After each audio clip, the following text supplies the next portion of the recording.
വ്യവസായ ചരിത്രത്തിൽ പാലക്കാടിന് അതിൻ്റേതായ സ്ഥാനമുണ്ട്. പക്ഷേ കാലാന്തരത്തിൽ പല സ്ഥാപനങ്ങൾക്കും പൂട്ടുവീണിട്ടുമുണ്ട്. പക്ഷേ ഇന്നും കേരളത്തിൻ്റെ നെല്ലറ പോലെ തന്നെ പാലക്കാട് ഏറ്റവും പ്രധാനപ്പെട്ട വ്യവസായ കേന്ദ്രമായി തുടരുകയാണ്, കഞ്ചിക്കോട് അടക്കം. ആ നിലയിൽ കേരളത്തിലെ സർക്കാർ 1000 ദിവസം പിന്നിട്ട് മുന്നോട്ട് പോകുമ്പോൾ പാലക്കാടിൻ്റെ അടക്കം വ്യവസായത്തിന് നൽകുന്ന പിന്തുണ എന്ത് എന്ന ഒരു പ്രധാനപ്പെട്ട ചോദ്യം. കേന്ദ്ര നയങ്ങൾ അതിൽ പ്രധാനമാണ്, കേന്ദ്ര സർക്കാർ നിലപാട് പ്രധാനമാണ്. ഈ നിലകളിൽ കേരളത്തിൻ്റെ പൊതുവ്യവസായത്തെ പാലക്കാടിൻ്റെ മണ്ണിൽ നിന്നുകൊണ്ട് പരിശോധിക്കുമ്പോൾ എങ്ങനെയൊക്കെയാണ് യഥാർത്ഥത്തിൽ വ്യവസായ മുന്നേറ്റം കേരളത്തിൽ സംഭവിക്കുന്നത്, തളർച്ച മറികടക്കാൻ വേണ്ടത് ചെയ്യാനാവുന്നുണ്ടോ എന്ന ചോദ്യമാണ് പ്രധാനമായും സ്മാർട്ട് കേരളയുടെ ഈ പാലക്കാട് എഡിഷനിൽ ആലോചിക്കുന്നത്.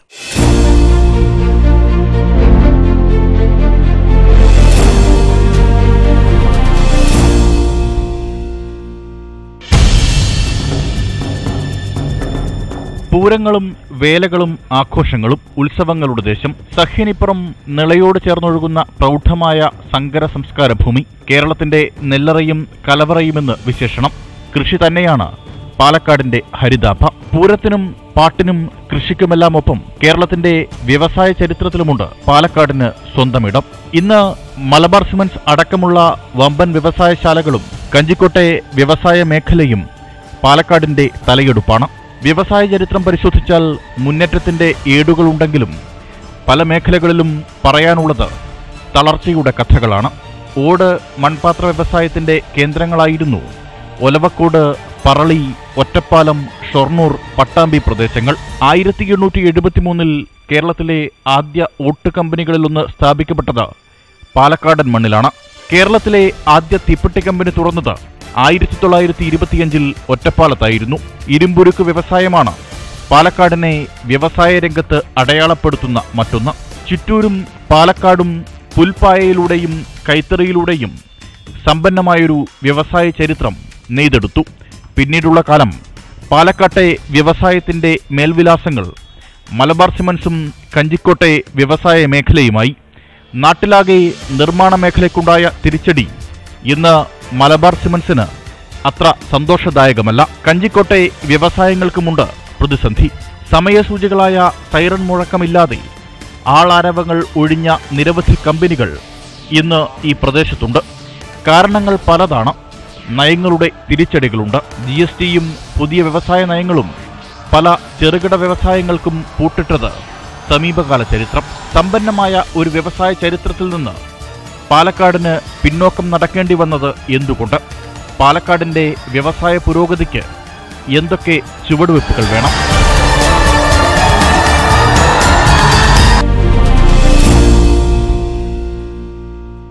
ചോദ്യം വ്യക്തമാണ്. എന്തുകൊണ്ടാണ് പാലക്കാടിന്റെ മണ്ണിൽ വ്യവസായങ്ങൾക്ക് പിന്നോട്ട് നടക്കേണ്ടി വരുന്നത്? ചരിത്രപരമായ അടയാളപ്പെടുത്തലുള്ള പാലക്കാടിന്റെ മണ്ണിലെ വ്യവസായ മുന്നേറ്റത്തിന് എവിടെയാണ് ഇടർച്ചയുണ്ടായത്? ആ ഇടർച്ചയിൽ കൈത്താങ്ങാകാൻ 1000 ദിവസം കൊണ്ട് കേരളത്തിന്റെ സർക്കാരിന് കഴിഞ്ഞിട്ടുണ്ടോ? കേന്ദ്ര നയങ്ങൾ അതിനെ തളർത്തിയോ അതോ വളർത്തിയോ? ഈ ചോദ്യങ്ങളിലേക്ക് പോകുമ്പോൾ സ്മാർട്ട് കേരളയുടെ ഈ പാലക്കാട് എഡിഷനിൽ പങ്കെടുക്കുന്ന നമ്മുടെ പ്രധാനപ്പെട്ട അതിഥികളെയും സുഹൃത്തുക്കളെയും ഒക്കെ ഒന്ന് പരിചയപ്പെടാം. സുനിൽ ജോസഫ് KSSIA സെക്രട്ടറിയാണ്. രഘുരാജ് BMS നേതാവ്. ശ്രീ R ചന്ദ്രശേഖരൻ INTUCയുടെ സംസ്ഥാന പ്രസിഡന്റ്. CITU നേതാവ് ശ്രീ KK ദിവാകരൻ, മുൻ MLA. കഞ്ചിക്കോട് ഇൻഡസ്ട്രീസ് ഫോറത്തിന്റെ ജനറൽ സെക്രട്ടറി കിരൺ കുമാർ. ഒപ്പം വളരെ സജീവമായ ഒരു ഓഡിയൻസും നമ്മൾക്കൊപ്പം ചേരുകയാണ്. പാലക്കാടിന്റെ മണ്ണിൽ നിന്നുകൊണ്ടുള്ള ഈ ആലോചനകൾ എന്താണ് പാലക്കാടിന് സംഭവിക്കുന്നത്, മുന്നോട്ടു പോക്കിന് വേണ്ടത് എന്തൊക്കെയാണ്? ഈ ചോദ്യങ്ങളിലേക്ക് പോകുമ്പോൾ ശ്രീ ചന്ദ്രശേഖരൻ, അതിന് 2 ബെഞ്ച്മാർക്ക് ഇപ്പോൾ പറഞ്ഞതിൽ താങ്കൾ ശ്രദ്ധിച്ചിട്ടുണ്ടാവും. പിണറായി സർക്കാരിൻ്റെ 1000 ദിവസം, മോദി സർക്കാർ കാലാവധി പൂർത്തിയാക്കി തെരഞ്ഞെടുപ്പിലേക്കും പോകുന്നു. കഞ്ചിക്കോടും പാലക്കാടും അടങ്ങുന്ന ഒരു റെപ്രസെന്റേഷനിൽ നിന്നുകൊണ്ട് കേരളത്തിന്റെ വ്യവസായത്തെ എങ്ങനെ അടയാളപ്പെടുത്തും, നയങ്ങളും നടപടികളും? കേരളത്തിന്റെ വ്യവസായ രംഗത്ത് കഴിഞ്ഞ കുറേ കാലങ്ങളായി തന്നെ ഒരു മന്ദീഭാവം വന്നിട്ടുണ്ട് എന്നുള്ളത് സത്യമാണ്. കേന്ദ്രത്തിൽ അധികാരത്തിൽ വന്ന നരേന്ദ്രമോദി സർക്കാരിൻ്റെ നയ വ്യതിയാനങ്ങൾ മാത്രവുമല്ല, ആലോചനയില്ല എന്ന് ഞങ്ങൾ കരുതുന്ന ചില തീരുമാനങ്ങൾ, ഡീമോണിറ്റൈസേഷൻ, കറൻസി പിൻവലിക്കുക, വേണ്ടത്ര പഠനമില്ലാതെ നടപ്പാക്കിയ GST, അതുമാത്രമല്ല, വ്യവസായ രംഗത്തും തൊഴിൽ മേഖലകളിലുമൊക്കെ കേന്ദ്ര ഗവൺമെൻറ് കൊണ്ടുവന്ന വളരെ വ്യാപകമായ ഇടപെടലുകൾ എല്ലാം ഈ മേഖലയെ തകർത്തിട്ടുണ്ട്. പ്രത്യേകിച്ച് പാലക്കാട് ഇപ്പോൾ കോച്ച് ഫാക്ടറിയുടെ കാര്യത്തിലായാലും അതുപോലെ വൻകിട വ്യവസായ മേഖലയുടെ കാര്യത്തിലായാലും ഇപ്പോൾ ഇരുമ്പുരുക്ക് എടുത്തു പറഞ്ഞതുകൊണ്ട് ഇരുമ്പുരുക്കിൻ്റെ മേഖലയിലൊക്കെ കേന്ദ്ര ഗവൺമെൻറ് നയവ്യതിയാനങ്ങളാണ് അതിനെ വളരെയേറെ നെഗറ്റീവായി ബാധിക്കുന്നത്. പിണറായി സർക്കാരിൻ്റെ ഇടതുപക്ഷ ഗവൺമെൻറ് വന്നപ്പോൾ ഒട്ടേറെ പ്രതീക്ഷയോടുകൂടിയാണ് ഈ ഗവൺമെൻറ് വരുന്നത്. ഇടതുപക്ഷ ഗവൺമെൻറ് വരും, എല്ലാം ശരിയാവും എന്ന് പറഞ്ഞ് ആ പ്രതീക്ഷയിലാണ് ജനങ്ങൾ വോട്ട് നൽകിയത്. പക്ഷേ ഈ 1000 ദിവസം പൂർത്തീകരിക്കുമ്പോൾ പാലക്കാട് എന്നുള്ള ഒരു പ്രദേശം നമ്മൾ പരിശോധിച്ചാൽ അവിടെ ഈ കാര്യങ്ങളിലൊന്നും ഒരു പ്രോഗ്രസ് ഉണ്ടാക്കാൻ കഴിഞ്ഞില്ല എന്ന് തന്നെ നമുക്ക് വിലയിരുത്തേണ്ടി വരും. യഥാർത്ഥത്തിൽ കേന്ദ്ര ഗവൺമെൻറ്റും സംസ്ഥാന ഗവൺമെൻറ്റും പാലക്കാടിൻ്റെ പുരോഗതിക്ക് ഉള്ളത് നിലനിർത്താൻ, പുതിയത് കൊണ്ടുവരാൻ, ഉള്ളതിനെ വലുതാക്കാൻ, വികസിപ്പിക്കാൻ ഇത്തരം കാര്യങ്ങളിലൊന്നും കാര്യമാത്രമായി ഒന്നും ചെയ്യാൻ കഴിഞ്ഞില്ല എന്നുള്ള വിലയിരുത്തലാണ് എനിക്കുള്ളത്. അപ്പോൾ അത് ഈ രാജ്യത്തിൻ്റെ പൊതുവായ ഒരു അവസ്ഥയുടെ ഭാഗമായി പാലക്കാടിന് വന്നിട്ടുള്ളതുണ്ട്. 2, ഈ കാലോചിതമായി വന്നിട്ടുള്ള വ്യവസായങ്ങൾക്കെതിരെയുള്ള ഒരു കടന്നാക്രമണങ്ങൾ പൊതുവേ വന്നിട്ടുണ്ട്. അതെല്ലാം ഇപ്പം വെള്ളത്തിൻ്റെ കാര്യമായാലും മറ്റ് ഭൗതിക സാഹചര്യങ്ങൾ ഒരുക്കുന്ന കാര്യത്തിലായാലും ഒക്കെ വ്യവസായങ്ങൾ എവിടെയെങ്കിലും ഉണ്ടെങ്കിൽ ആ വ്യവസായങ്ങളാണ് ഇതിനെല്ലാം കുഴപ്പമെന്ന് പറയുന്ന, അല്ലെങ്കിൽ പറയുന്നതിന് പ്രചാരം കിട്ടുന്ന ഒരു സംവിധാനം കഴിഞ്ഞ അടുത്ത കുറേ കാലങ്ങളായി വന്നുകൊണ്ടിരിക്കുന്നു. ഞാനതിന്റെ വ്യക്തതകളിലേക്കൊന്നും പോകുന്നില്ല. ഞാൻ ഇപ്പോൾ ആമുഖമായി പറയുന്നുള്ളതേ ഉള്ളൂ. പക്ഷെ നമ്മൾ പൊതുവെ വ്യവസായങ്ങളെ എല്ലാം കാണുന്നത് എല്ലാം കുഴപ്പമാണ് എന്നൊരു ധാരണ പരത്താൻ നിങ്ങൾ മീഡിയ അടക്കം ഉള്ളവർ ശ്രമിക്കുന്നുണ്ട്. വ്യവസായങ്ങൾ ഉണ്ട് എന്ന് പറഞ്ഞാൽ ആ വ്യവസായങ്ങൾ ഇല്ലെങ്കിൽ തൊഴിലില്ല എന്നുള്ള യാഥാർത്ഥ്യം നമുക്ക് മനസ്സിലാകേണ്ടതാണ്. ഓരോ വ്യവസായ യൂണിറ്റുകളും അതിനോടനുബന്ധിച്ച് നടക്കുന്ന ജനസമൂഹത്തിൻ്റെ വികസനവും ജീവിതവും അവരുടെ വരുമാനവും ആ പ്രദേശത്തിൻ്റെ അഭിവൃദ്ധിയും ഒക്കെ നമ്മൾ വസ്തുനിഷ്ഠമായി വിലയിരുത്തിയാൽ മാത്രമേ വ്യവസായങ്ങൾ വേണോ വേണ്ടയോ എന്ന ഒരു വലിയ ചോദ്യത്തിന് മറുപടി പറയാൻ കഴിയുള്ളൂ. ഈ 2 ഗവൺമെൻറ്റുകളും വ്യവസായ രംഗത്ത് വലിയ മാറ്റങ്ങൾ ഉണ്ടാക്കാൻ കഴിയാത്തതാണ്. കേന്ദ്ര ഗവൺമെൻറ് സർവനാശം വരുത്തി സംസ്ഥാന ഗവൺമെൻറ്റിന് 1000 ദിവസം കൊണ്ട് പറയത്തക്ക നേട്ടങ്ങൾ ഈ മേഖലയിൽ ഉണ്ടാക്കാനും അത് പ്രകടമാക്കി കാണിക്കാനും കഴിയാതെ പോയി എന്നുള്ളതാണ് എൻ്റെ വിലയിരുത്തൽ. ശ്രീ കെ ദിവാകരൻ, 1000 ദിവസം കൊണ്ട് ഈ സർക്കാരിൻ്റെതായ ഒരു തലത്തിൽ നിന്നുകൊണ്ട്, ഒരു സംസ്ഥാന സർക്കാരാണല്ലോ, സംസ്ഥാന സർക്കാർ എന്ന നിലയിൽ ഈ 1000 ദിവസം വ്യവസായ മേഖലയുടെ മുന്നേറ്റത്തിനും പുനരുദ്ധാരണത്തിനും എത്രമാത്രം ഇടപെടൽ നടത്തിയിട്ടുണ്ട്? യഥാർത്ഥത്തിൽ ഈ ഗവൺമെൻറ് വന്നതിന് ശേഷമാണ് ആ വ്യവസായ മേഖലയിൽ ഇന്നുള്ള പ്രതിസന്ധികൾക്ക് പരിഹാരം കണ്ടെത്താൻ ശ്രമിച്ചത്. നമുക്കെല്ലാം അറിയാവുന്ന പോലെ 1964 ഈ അവിടെ ഒരു ഇൻഡസ്ട്രിയൽ സെക്ടർ ആരംഭിക്കുന്നത്. പൊതുമേഖലകളുടെ ആരംഭമാണ് അവിടെ ഇൻഡസ്ട്രിയൽ സെക്ടർ ആരംഭിക്കുന്നതിന് പ്രധാനപ്പെട്ട പ്രചോദനമായത്. AKG MP ആയിരിക്കുന്ന കാലഘട്ടത്തിൽ അദ്ദേഹം പാർലമെൻറ്റിനകത്ത് നടത്തിയ നിരവധി പോരാട്ടങ്ങളുടെ ഭാഗമായി അങ്ങനെയാണ് അവിടെ ഇൻസ്ട്രുമെൻറ്റേഷൻ വന്നത്. മറ്റ് പൊതുമേഖലാ സ്ഥാപനങ്ങൾ അവിടെ വന്ന് ആ പൊതുമേഖലാ സ്ഥാപനങ്ങളെല്ലാം ഇപ്പോൾ ഇന്ത്യയിൽ ബാക്കിയുള്ള പൊതുമേഖലാ സ്ഥാപനങ്ങളെല്ലാം നഷ്ടത്തിലാണെങ്കിലും കഞ്ചിക്കോട് പൊതുമേഖലാ സ്ഥാപനങ്ങൾ ലാഭത്തിലാണ്, ഇൻസ്ട്രുമെൻറ്റേഷൻ ലാഭത്തിലായിരുന്നു. അപ്പോൾ അത് അടച്ചുപൂട്ടി. സംസ്ഥാന സർക്കാർ ആ അടച്ചുപൂട്ടിയതിന് ഒരു പ്രതിഷേധ പ്രമേയം പാസ്സാക്കുകയല്ല ചെയ്തത്. ആ അടച്ചുപൂട്ടിയ സ്ഥാപനത്തെ ഏറ്റെടുക്കാൻ തീരുമാനിച്ചു. ഇപ്പോൾ ഗവൺമെൻറ് ഏറ്റെടുത്തിരിക്കുകയാണ്. അതുപോലെ നിലവിലുള്ള സ്ഥാപനങ്ങളെല്ലാം അടച്ചുപൂട്ടാനാണ് കേന്ദ്ര ഗവൺമെൻറ് ശ്രമിച്ചത്. കഴിഞ്ഞ ഗവൺമെൻറ്റിൻ്റെ നയവും UDF ഗവൺമെൻറ് നയം എന്തായിരുന്നു? ഇപ്പോൾ 2001 മുതൽ 2006 വരെയുള്ള കാലഘട്ടം എടുത്ത് പരിശോധിച്ചോളൂ. അന്ന് 200 പരം വ്യവസായശാലകൾ അടച്ചുപൂട്ടി. ആ അടച്ചുപൂട്ടിയ വ്യവസായശാലകൾ പിന്നീട് എപ്പോഴാണ് തുറന്ന് 2006 VS അച്യുതാനന്ദൻ്റെ ഗവൺമെൻറ് അധികാരത്തിൽ വന്നതിന് ശേഷം ആണ് പിന്നീട് ഈ സ്ഥാപനങ്ങൾ തുറന്ന് പ്രവർത്തിക്കാനുള്ള സഹായങ്ങൾ ഉണ്ടായതപ്പോഴാണ്. ഇപ്പോഴും അത് തന്നെയാണ് സ്ഥിതി. ഒരു സംസ്ഥാന ഗവൺമെൻറ് എന്ന് പറഞ്ഞാൽ അതൊരു വലിയ പഞ്ചായത്ത് എന്നല്ലാതെ അതിൻ്റെ പരിമിതികളുണ്ട്. ആ പരിമിതികൾക്കകത്ത് നിന്നുകൊണ്ടാണ് ഇപ്പോൾ ചെയ്യുന്നത്. ഇപ്പോൾ നിലവിൽ പൂട്ടിയ വ്യവസായങ്ങൾ അതെങ്ങനെ തുറപ്പിക്കാൻ കഴിയും എന്ന് നോക്കുന്നുണ്ട്. പക്ഷേ വ്യവസായങ്ങൾ നേരിടുന്ന പ്രതിസന്ധി എന്താ? ഇപ്പോൾ നോട്ട് നിരോധനം വന്നു, അതിനുശേഷം GST വന്നു. ഇത് രണ്ടും വന്നതോടുകൂടി ഈ വ്യവസായ മേഖല ആകെ തകരുകയാണ്. ഇപ്പോൾ GST വന്നതിൻ്റെ ഭാഗമായി തന്നെ എന്തായി? നിരവധി കമ്പനികൾ പൂട്ടി. ഇതിനേക്കാൾ ചീപ്പ് റേറ്റിൽ ഉൽപ്പാദനം നടത്തുന്ന പല സംസ്ഥാനങ്ങളിലുള്ള ഉൽപ്പന്നങ്ങൾ, ആ ഉൽപ്പന്നങ്ങൾ ഇവിടെ വരികയാണ്. ഈ കേരളത്തിൽ വരുന്നതോടുകൂടി എന്തായി? സ്വാഭാവികമായും നമ്മുടെ സ്റ്റീൽ വ്യവസായത്തെ ഏറെ ബാധിച്ചിട്ടുണ്ട്, വളരെ ബാധിച്ചിട്ടുണ്ട്. ഈ വ്യവസായ മേഖലയെ ആകെ ബാധിച്ചിട്ടുണ്ട്. പിന്നെ പൊതുമേഖലയാണെന്ന് വെച്ചാൽ അത് അടച്ചുപൂട്ടാൻ വേണ്ടി ശ്രമിക്കുകയാണ്. പൊതുമേഖല നിലനിന്ന് കഴിഞ്ഞാൽ മാത്രമേ ഈ സ്വകാര്യ മേഖലയ്ക്ക്, പ്രത്യേകിച്ചും ഇത്തരം ചെറുകിട വ്യവസായ മേഖലയ്ക്ക് നിലനിൽക്കാൻ കഴിയുള്ളൂ. ചെറുകിട വ്യവസായങ്ങൾ അടച്ചുപൂട്ടുകയാണ്. അപ്പോൾ ഇത്തരത്തിലുള്ളൊരു പ്രതിസന്ധി, ആ പ്രതിസന്ധി രൂക്ഷമാണ്. അതിൽ ഒരു ഗവൺമെൻറ്, ഞാൻ പറഞ്ഞ പോലെ ഒരു വലിയ പഞ്ചായത്ത്, ആ പഞ്ചായത്തിന് ചെയ്യാൻ കഴിയുന്ന കാര്യങ്ങളാണ് ചെയ്തുകൊണ്ടിരിക്കുന്നത്. ഇവിടെ BMSന്റെ സംസ്ഥാന സെക്രട്ടറി എന്ന നിലയിൽ നേരത്തെ ശ്രീ ചന്ദ്രശേഖരൻ പറഞ്ഞത് സർവനാശമാണ് കേന്ദ്ര സർക്കാർ മോദി വ്യവസായ രംഗത്തിന് വരുത്തിവെച്ചത് എന്നാണ്. നോട്ട് നിരോധനം, ഡിമോണിറ്റൈസേഷൻ, GST, നമ്മുടെ വ്യവസായ പ്രതിനിധികളും സുഹൃത്തുക്കളും ഒക്കെ നമ്മൾക്കൊപ്പം ഉണ്ട്. അതിൻ്റെ ചൂട് പിടിക്കുന്ന ഒരു സംസ്ഥാന സർക്കാരിന് ചില ചെറിയ കാര്യങ്ങളെ ചെയ്യാനാകും, അത് ചെയ്യുന്നുമുണ്ട്. ഈ നിലയിലാണ്. പക്ഷെ ഒരു അടിസ്ഥാനപരമായ ആദ്യ തെറ്റിന്റെ ഉത്തരവാദിത്വം അത് കേന്ദ്ര സർക്കാരിനാണ്. BMSും പലപ്പോഴും വിയോജിച്ചിട്ടുണ്ട് കേന്ദ്ര സർക്കാരിനോട്. കേരളത്തിലെ വ്യാവസായികമായ തിരിച്ചടിക്ക് മുഴുവൻ നരേന്ദ്രമോദിയാണ് കാരണമെന്നാണല്ലോ ഇപ്പം പ്രചരിപ്പിക്കുക. കാരണം കഴിഞ്ഞ ദിവസം ഇങ്ങനെ കേരളത്തിലെ ഒരു സ്ഥലത്ത് ഒരാൾ പ്രസംഗിക്കുന്നു, KSRTC നഷ്ടത്തിലായ നരേന്ദ്രമോദി കാരണം എന്ന് പറഞ്ഞ പോലെ. അത് എന്ന് പറഞ്ഞ പോലാണ്.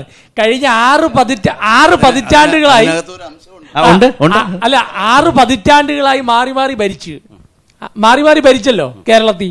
6 പതിറ്റാണ്ടായി ഞങ്ങളാരുമല്ല ഭരിച്ചത്, അവർ ഭരിച്ചു. എന്നിട്ട് എന്തായി?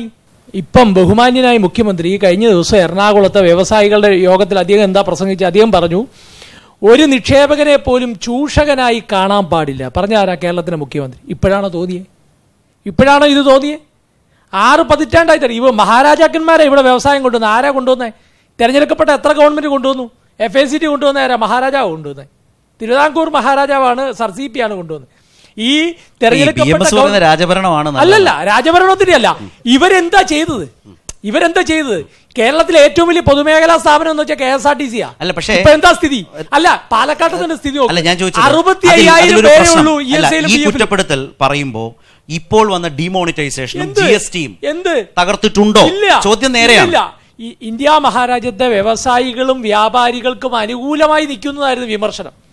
ഇപ്പം അതെ, കോർപ്പറേറ്റുകൾക്ക് അനുകൂലമായി നിൽക്കുന്നതായിരുന്നു വിമർശനം. ഇപ്പം ഒരു സംസ്ഥാനത്തും അല്ല, അതിനെന്താണ്? അല്ല, ഇതാണല്ലോ നയം. ഏതെങ്കിലും വ്യവസായം സ്ഥാപിക്കാൻ വരുന്നവനെ ചൂഷകനായി കാണലാണല്ലോ നയം. അതുകൊണ്ട് തന്നെയാണ് വ്യവസായം കേരളത്തിൽ ഇല്ലാത്തത്. ശരി, അത് തന്നെയാണ്.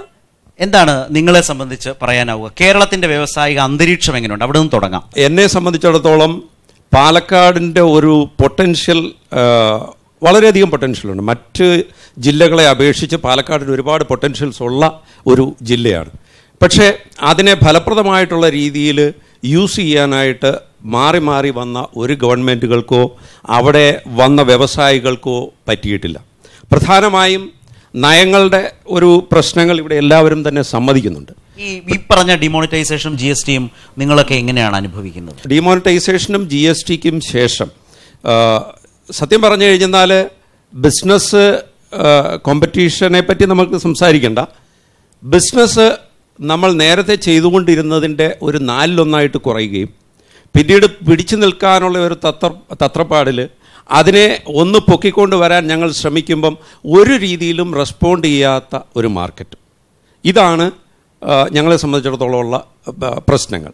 പിന്നെ കോർപ്പറേറ്റുകൾ ഇതിനെ നേരത്തെ കണ്ടിട്ടുണ്ടാവുമോ, അല്ലെങ്കിൽ അവരതിനൊക്കെ വളരെ വെൽ പ്രിപ്പയർഡ് ആയിരുന്നു, അല്ലെങ്കിൽ അവർ നേരത്തെ ഫോളോ ചെയ്തുകൊണ്ടിരുന്ന ഒരു സിസ്റ്റത്തിലൊക്കെയാണ് ഈ സംഭവങ്ങളൊക്കെ ഇംപ്ലിമെൻറ്റഡ് ആയത്. അപ്പോൾ അവരെ സംബന്ധിച്ചിടത്തോളം പ്രശ്നങ്ങളൊന്നുമില്ല. പ്രശ്നങ്ങൾ വരുന്നത് മുഴുവൻ ചെറുകിടക്കാർ, സ്മോൾ സ്കെയിൽ ഇൻഡസ്ട്രീസ്. കിരൺ, നിങ്ങളുടെ കൂടി അനുഭവം എങ്ങനെയാണ്? നിങ്ങളും മറ്റൊരു ചെറുകിട വ്യവസായ സംരംഭകനാണല്ലോ. നിങ്ങളുടെ ഫോറം വളരെ സജീവമാണ്, കഞ്ചിക്കോട് ഇൻഡസ്ട്രീസ് ഫോറം. ഏറ്റവും പ്രധാനപ്പെട്ട പ്രശ്നം എന്താണ്? അതിനെ അഡ്രസ് ചെയ്യുന്ന സ്റ്റെപ്സ് എവിടെ നിന്നെങ്കിലും ഉണ്ടാവുന്നുണ്ടോ? സ്റ്റേറ്റ് ലെവലിൽ ഇഷ്യൂസ് ഉണ്ട്, നാഷണൽ ലെവലിൽ ഇഷ്യൂസ് വന്നിട്ടുണ്ട്. ഇപ്പം നേരത്തെ പറഞ്ഞാൽ നോട്ട് നിരോധനം, അതിനുശേഷം GST. നോട്ട് നിരോധനം എന്ന് പറഞ്ഞാൽ തീർച്ചയായിട്ടും ഒരു വ്യവസായിയുടെ തലയിൽ ഇടിവെട്ടിയതുപോലെയായിരുന്നു. ആ ഇടിവെട്ടിയവൻ്റെ തലയിൽ പാമ്പ് കടിച്ചതുപോലെയായി GSTയുടെ ഇംപ്ലിമെൻറ്റേഷനും കൂടെ. കാരണം നോട്ട് നിരോധനം കാരണം ചരിഞ്ഞു നിന്ന വ്യവസായങ്ങൾ GST ശരിക്കും മൊത്തത്തിൽ നല്ലൊരു പോളിസി തന്നെയാണ്. പക്ഷേ അതിൻ്റെ ഇംപ്ലിമെൻറ്റേഷൻ കുറച്ച് ധൃതി പിടിച്ചായിപ്പോയത് കൊണ്ട് ഈ ഉദ്യോഗസ്ഥ തലത്തിൽ പോലും അതിന് വേണ്ട രീതിയിൽ ചർച്ചയോ ഒരു ധാരണയോ, നമ്മൾ എന്തെങ്കിലും ഒരു സംശയം ചോദിച്ചാൽ അവർക്ക് പോലും പലപ്പോഴും ആൻസർ ചെയ്യാൻ പറ്റാത്ത ഒരു പ്രശ്നമായി വന്നതുകൊണ്ട് ആ ഒരു അൺസർട്ടനിറ്റി ഒരു 4-5 മാസക്കാലം അത് എല്ലാ വ്യവസായങ്ങളെയും അതുപോലെ തന്നെ വിതരണ രംഗത്തെയും മൊത്തം പിടിച്ചൊലച്ചു. അപ്പം ഇത് രണ്ടും കൂടെ ആയപ്പോഴത്തേക്കും ഒരുപാട് വ്യവസായങ്ങൾ തകർന്നടിയുന്ന അവസ്ഥയിലായി. ഒരുപാട് ചെറിയ ചെറിയ പ്രശ്നങ്ങളുണ്ട്. ഇത് മൊത്തത്തിൽ ആഗോള നിലത്തിലോ രാജ്യവ്യാപകമായിട്ടോ നല്ലൊരു ഇൻഡസ്ട്രിയൽ ക്ലൈമറ്റ് ഉണ്ടെങ്കിൽ പലപ്പോഴും ഇതൊന്നും ശ്രദ്ധിക്കാതെ പോകും. ഇങ്ങനെയുള്ള പ്രതികൂല സാഹചര്യം വരുമ്പം ഈ ചെറിയ ചെറിയ പ്രതിസന്ധികൾ പോലും നമുക്ക് വലിയൊരു അതൊരു ഗർഗാൻഡുവൻ പ്രൊപ്പോർഷനിലോട്ട് മാറുന്ന ഒരു അവസ്ഥ. ഒരു നല്ലൊരു ഇൻഡസ്ട്രിയൽ ക്ലൈമറ്റ് അല്ല, എക്കോസിസ്റ്റം അല്ല. കാരണം ഇപ്പോൾ നമ്മളൊരു ജില്ലാ വ്യവസായ കേന്ദ്രത്തിന്റെ ഒരു ഇടപെടൽ എടുത്തു നോക്കിക്കഴിഞ്ഞാൽ 1978 തോന്നുന്നു ജില്ലാ വ്യവസായ കേന്ദ്രങ്ങൾ എന്നുള്ളൊരു കോൺസെപ്റ്റ് വരുന്നത്. തുടക്കകാലത്തിലെല്ലാം IAS ഉദ്യോഗസ്ഥരുടെ കീഴിലായിരുന്നു ജില്ലാ വ്യവസായ കേന്ദ്രങ്ങൾ പ്രവർത്തിച്ചുകൊണ്ടിരുന്നത്. ഈ കഴിഞ്ഞൊരു 10-15 വർഷമായിട്ടാണ് അത് മാറിയിട്ട് അവിടെ നിന്ന് പ്രൊമോഷൻ കിട്ടി വരുന്ന ഉദ്യോഗസ്ഥരുടെ ഇതിലോട്ട് വരുന്നത്. പക്ഷേ പലപ്പോഴും ഇവർക്കൊരു ദീർഘവീക്ഷണത്തോടുകൂടി അല്ല ഇവരുടെ പ്രവർത്തനം നടക്കുന്നത്. നമ്മളിവിടെ ഒരു കൃത്യമായ ഒരു ജില്ലയിൽ എത്ര വ്യവസായം ഉണ്ടെന്നുള്ള കണക്കെടുത്ത് ചോദിച്ചാൽ പോലും പറഞ്ഞു തരാൻ കഴിവില്ലാത്ത ഈ വ്യവസായ വകുപ്പിന്റെ ഒരു ഉദ്യോഗസ്ഥ ഭരണത്തിൽ വലിയ മാറ്റം വേണം അല്ലേ? തീർച്ചയായും. കാരണം സർക്കാർ മാറി മാറി വരുമ്പോഴും നല്ല വ്യവസായവൽക്കരണത്തിനോ അല്ലെങ്കിൽ വ്യവസായത്തിന്റെ പുരോഗമനത്തിനോ വേണ്ടി നല്ല പോളിസികൾ കൊണ്ടുവരുമ്പോഴും ഉദ്യോഗസ്ഥരുടെ ഒന്നുമില്ലെങ്കിൽ പ്രവർത്തന കുറവ് മൂലമോ അല്ലെങ്കിൽ അവര് മനഃപൂർവ്വമോ ഈ പല നടപടികളും പരാജയപ്പെട്ടു പോകുന്ന അവസ്ഥയിലാണ്. ഏതായാലും രണ്ട് കാര്യം വ്യക്തമാണ്. വ്യവസായികൾ ദേശീയ തലത്തിലും സംസ്ഥാന തലത്തിലും ചില പ്രശ്നങ്ങൾ നേരിടുന്നുണ്ട്. രണ്ടും രണ്ട് സ്വഭാവത്തിലുള്ളതാണ് അവർ വിശദീകരിച്ചത്. അതിൽ നിന്നുകൊണ്ട് പ്രശ്നങ്ങളെക്കുറിച്ച് നിങ്ങൾക്ക് ഓരോരുത്തർക്കും വ്യത്യസ്തമായ അഭിപ്രായങ്ങൾ ഉണ്ടെങ്കിൽ അത് ചുരുക്കത്തിലൊന്ന് ആവാം. ഏറ്റവും ഒരു പ്രധാനപ്പെട്ട ഈ നമ്മുടെ സംസ്ഥാനത്തിന്റെ പേരിൽ തന്നെ ഉള്ള ഒരു വിശേഷണം കേരം തെങ്ങും കേരള നാട്. അതായത് കൃഷിയുമായി ബന്ധപ്പെട്ട് അതുമായിട്ട് ബന്ധപ്പെട്ടുള്ള തൊഴിൽ, അതുമായി ബന്ധപ്പെട്ടുള്ള ഒരു ജീവിതമാർഗം കൂടുതലായിട്ട് ആൾക്കാർ ചെയ്തുകൊണ്ടിരിക്കുന്ന ഒരു നാടാണ് നമ്മുടെ. ഒരു 25 വർഷം മുമ്പ് ഞങ്ങളുടെ സ്ഥാപനം കഞ്ചിക്കോട് തുടങ്ങാനുള്ള ഉദ്ദേശം തന്നെ അതായത് ഏറ്റവും കൂടുതലായിട്ട് കൊപ്രയും അനുബന്ധ സൗകര്യങ്ങളും ഉണ്ട് എന്നുള്ളതിൻ്റെ ഇതിലാണ്. ഇപ്പോഴത്തെ അവസ്ഥ എന്താ? ഇപ്പോഴുള്ള ഒരു ഏറ്റവും വലിയ പ്രശ്നം ഇന്ന് ഞങ്ങളുടെ വ്യവസായം നടത്തിക്കൊണ്ടുപോകാൻ വേണ്ട റോ മെറ്റീരിയലായിട്ട് കൊപ്പറിന്റെ അവൈലബിലിറ്റി വളരെ കുറവാണ്. ഇവിടെയുള്ള കർഷകരായിട്ടുള്ള ആൾക്കാർ ഈ കൊപ്രയായിട്ട് സംസ്കരണം നടത്തി അത് വാങ്ങിയിട്ട് എണ്ണയാക്കാൻ പറ്റുന്ന ഒരു അവസ്ഥ ഇന്നില്ല. ഈ കർഷകർ മുഴുവൻ തേങ്ങ തോട്ടത്തിൽ നിന്ന് തന്നെ നേരിട്ട് അത് കൊടുത്ത് കൊപ്രയാക്കാൻ വേണ്ടി പോകുന്നത്. അപ്പോൾ കൊപ്ര തമിഴ്നാട് കൊണ്ടുപോയിട്ട് ആക്കുമ്പോൾ നമ്മൾ ആ തമിഴ്നാട്ടിൽ നിന്ന് കൊപ്ര വാങ്ങിയിട്ട് വേണം നമുക്ക് ഈ ബിസിനസ് ചെയ്യാൻ. അപ്പം സ്വാഭാവികമായിട്ട് അതിന്റെ പുറകിൽ ഇപ്പോൾ നമ്മുടെ ആൾക്കാരെല്ലാം സൂചിപ്പിച്ചതുപോലെ ഈ GST, അതായത് നേരത്തെ ബിസിനസ്സിൽ വാറ്റ് എല്ലാ സംസ്ഥാനങ്ങളിലും വാറ്റ് 2% സമയത്ത് കേരളം 0% ആയിരുന്നു. അന്ന് ഈ വ്യവസായം നടത്തിക്കൊണ്ടു പോകുന്നത് വളരെ സുലഭകരമായി. GST വന്നതിന് ശേഷം 5% ടാക്സ് കൊടുക്കേണ്ട ഒരു സ്ഥിതിയാണ്. സ്വാഭാവികമായിട്ടും വലിയൊരു ഹൈക്കാണ് ഈ വിഷയവുമായി ബന്ധപ്പെട്ടിട്ടുണ്ടായത്. ഞാൻ മലബാർ സിമന്റ്സിൽ നിന്ന് വരുന്നതാണ്. ഞങ്ങളുടെ വ്യവസായം ഞങ്ങൾ ഒരു 3 കൊല്ലം മുമ്പ് ഞങ്ങൾ 100 കോടി രൂപ ലാഭമുണ്ടായ ഒരു കമ്പനിയാണ്. പക്ഷെ ഇപ്പോഴത്തെ അവസ്ഥ എന്ന് പറഞ്ഞാൽ കേരളത്തിൽ സിമെന്റിന് വളരെയധികം ഡിമാൻഡുള്ള ഒരു പ്രൊഡക്റ്റാണ് ഞങ്ങളുടെ. പക്ഷേ ഈ നിർമ്മാണ മേഖലയുടെ തളർച്ച നിങ്ങളെ ബാധിച്ചിട്ടുണ്ട്? തീർച്ചയായിട്ടും അത് ഒരു പരിധിവരെ ഞങ്ങളുടെ ബാധിച്ചിട്ടുണ്ട്. അതുമാത്രമല്ല അസംസ്കൃത വസ്തുക്കളുടെ ലഭ്യത കുറവ്. അതായത് ഇപ്പോൾ വന്നിരിക്കുന്ന പുതിയ നയങ്ങൾ പ്രകാരം ഞങ്ങൾക്ക് റോ മെറ്റീരിയൽ കംപ്ലീറ്റ് മറ്റുള്ള സംസ്ഥാനത്തിൽ നിന്നാണ് വരേണ്ടത്. അപ്പോൾ അതിൻ്റേതായിട്ടുള്ള ബുദ്ധിമുട്ടുകൾ, മൈനിങ്ങിന് വന്ന നിയമ പ്രശ്നങ്ങൾ അത് ഞങ്ങളെ വല്ലാതെ ബാധിച്ചിട്ടുണ്ട്. ഇപ്പോൾ ഞങ്ങൾ ഇതായിട്ട് ഞങ്ങൾ ഇമ്പോർട്ട് ചെയ്തിട്ട് പുതിയ സംരംഭങ്ങൾ തുടങ്ങാനുള്ള ഇത് നിലനിർത്താനായിട്ട് ഞങ്ങളുടെ മൈനിങ് അടച്ചുകൊണ്ടിരിക്കുന്നതുകൊണ്ട് പുതിയ ഒരു CPT കൊച്ചിൻ പോർട്ട് ട്രസ്റ്റിൽ അവിടെ ഞങ്ങളുടെ ഒരു പുതിയ ഒരു ഗ്രൈൻഡിങ് യൂണിറ്റ് തുടങ്ങാനുള്ള ഒരു നടപടിയായിട്ട് നിൽക്കുകയാണ്. എന്നാലും ഇപ്പോഴത്തെ ഒരു കണ്ടീഷൻ ഞങ്ങൾ തരണം ചെയ്യുന്ന വളരെ ബുദ്ധിമുട്ട് തന്നെയാണ്. അത് കേരളത്തിലെ ഏറ്റവും പ്രധാനപ്പെട്ട ഒരു പൊതുമേഖലാ സ്ഥാപനത്തിന്റെ അവസ്ഥയെക്കുറിച്ചാണ് ഇപ്പോൾ മലബാർ സിമന്റ്സിനെ കുറിച്ചാണ് സൂചിപ്പിച്ചത്. ഇവിടെ BMS നേതാവിനെ സംബന്ധിച്ച്, രഘുചാരനെ സംബന്ധിച്ച് ഈ പറഞ്ഞ GST അത് സൃഷ്ടിക്കുന്ന ഇവരെല്ലാം ഒറ്റക്കെട്ടായി പറയുന്ന അവരുടെ ഒരു വലിയ ബുദ്ധിമുട്ടുണ്ട്. അത് കാണാതെ പോയത് വ്യവസായ തളർച്ചയ്ക്ക് ഒരു ഘടകമായിട്ടുണ്ട്. അത് തള്ളിക്കളയാവുന്നതല്ല. അല്ല, അത് നരേന്ദ്രമോദി സർക്കാരിൻ്റെ ഏറ്റവും പ്രധാനപ്പെട്ട തീരുമാനമാണ് ഡിമോണിറ്റൈസേഷനും GST. ഇതിലെന്ത് സംഭവിച്ചാലും ഇനി ഈ ഗവൺമെൻറ് ഈ പോളിസിയുടെ പേരിൽ പരാജയപ്പെട്ടാൽ ഇത് നടപ്പിലാക്കണമെന്ന് ഞങ്ങൾക്ക് നിർബന്ധമുള്ള. ഞങ്ങൾ പൗരത്വ ബില്ല് അവതരിപ്പിച്ചതുപോലെ തന്നെയാണ് ഇതും. കാരണം രാജ്യത്തെ ലക്ഷക്കണക്കിന് ആളുകൾ എന്ത് പറഞ്ഞിട്ടും അല്ല, അതുകൊണ്ടല്ല, അല്ല GSTയും ഡിമോണിറ്റൈസേഷൻ രാഷ്ട്രീയ പറഞ്ഞിട്ട് കാര്യമില്ല. അല്ലല്ല, അത് കോൺഗ്രസ് അങ്ങനെ പലതും പറയും. കോൺഗ്രസിന് ഇത് തിരിച്ചു വരാൻ പറ്റില്ല, അതുകൊണ്ട് തന്നെയാണ് കരയുന്നത്. ഇതൊന്നും കാര്യമില്ല. കോൺഗ്രസ് അങ്ങനെ പറഞ്ഞ പല കാര്യങ്ങളും ഇങ്ങനെ പറയുന്നുണ്ട്. അന്നേരം ഇത് ഞങ്ങളുടെ രാഷ്ട്രീയ തീരുമാനം. കാരണം ഞങ്ങൾക്ക് കുറെ കാരണങ്ങളുണ്ട്. രാജ്യദ്രോഹകരമായി ഗോസ്റ്റ് മണി ഈ രാജ്യത്ത് വർദ്ധിച്ചു. അതൊക്കെ കുറഞ്ഞു. അത് കുറഞ്ഞു. പ്രവർത്തനം കുറഞ്ഞു, നിയന്ത്രിച്ചിട്ടുണ്ട്. കേരളത്തിൽ ഒരു പത്രം ഉണ്ടല്ലോ. കേരളത്തിൽ പുൽവാമ എന്നൊരു സ്ഥലം അറിയോ? പുൽവാമ എന്നൊരു സ്ഥലം അറിയോ? അത് ഭീകരന്മാർ പാകിസ്ഥാനിൽ നുഴഞ്ഞു കയറുന്നത്. ഇവിടെ